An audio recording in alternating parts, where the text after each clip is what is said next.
C'est là que montent les tribus de l'Éternel, un témoignage à Israël. Psaume 122. Quel est donc ce témoignage? C'est le témoignage de Sion lui-même. Mais qu'est-ce que Sion? Regardons l'histoire de Sion, vous aurez l'explication de ce qu'est le témoignage. En premier lieu, le témoignage est pour et procède de la souveraineté absolue du Seigneur.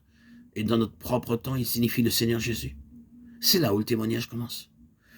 Le témoignage découle de la souveraineté absolue du Seigneur Jésus. Sion est la ville du grand roi, psaume 48:2.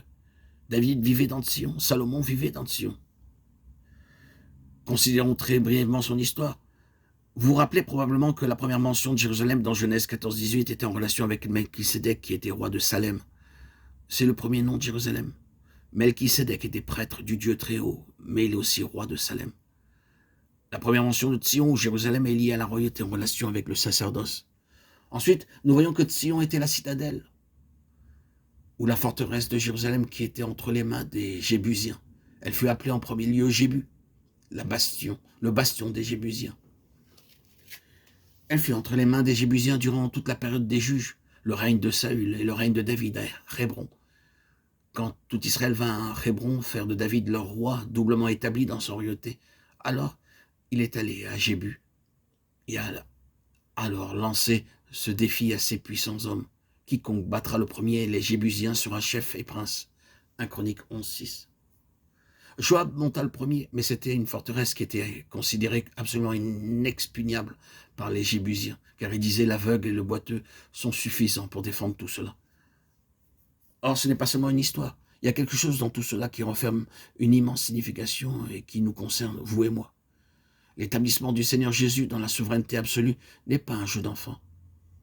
Considérons-le dans son propre cas. Quelle chose immense ce fut de parvenir à l'ascendance absolue sur toutes les forces du mal.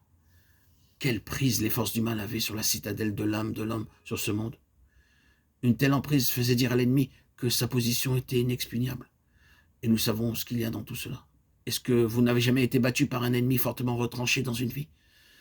Nous avons tous rencontré et dû faire face à des situations individuelles dans lesquelles Satan avait un tel solide enracinement que cela nécessitait quelque chose d'infiniment plus grand que la force ou l'ingéniosité de l'homme pour résoudre le problème. Le problème de la délivrance de cette âme, l'établissement de la seigneurie de Christ dans cette vie ou dans cet endroit-là n'était pas une petite chose. Cependant, délaissons ce qui peut seulement demeurer objectif pour l'appliquer à nous-mêmes. C'est l'aspect que nous voulons considérer maintenant. Nous pouvons chanter nos hymnes tels que couronnons-le, couronnons-le. Nous pouvons en proclamer avec force et véhémence que Jésus est Seigneur. Mais c'est justement dans ce domaine que toutes nos propres batailles font rage. N'avez-vous jamais polémiqué avec le Seigneur dans des domaines de votre propre vie où l'issue de la controverse était la suivante? Est-ce qu'il va être au Seigneur dans tout cela? N'avez-vous jamais fait face à des situations, à des circonstances où il paraissait évident pour tout le monde que le diable avait la maîtrise de la situation, qu'il avait conquis le terrain et le fortifié, comme s'il en était Seigneur et Maître? Est-ce que nous ne sommes pas constamment confrontés à des choses comme celle-là, où il semble que le diable, et non Jésus, soit le Seigneur? Cela se présente à nous, dans notre propre vie spirituelle, comme une immense épreuve de la foi. Je pense que les expériences dans lesquelles le peuple de Sion est introduit ne sont pas les expériences ordinaires de la vie chrétienne, ni les persécutions, les tentations ordinaires et les difficultés inhérentes au fait d'être chrétien. Ces situations sont beaucoup plus spirituelles et nous impliquent profondément. Et parfois, la foi est éprouvée sur la base de cette question. Est-ce que Jésus est Seigneur malgré tout cela? Regarde la situation, regarde aux circonstances, regarde les forces qui semblent la contrôler. Jésus est-il Seigneur? J'espère que je ne scandalise personne. Vous pouvez ne pas avoir eu cette expérience.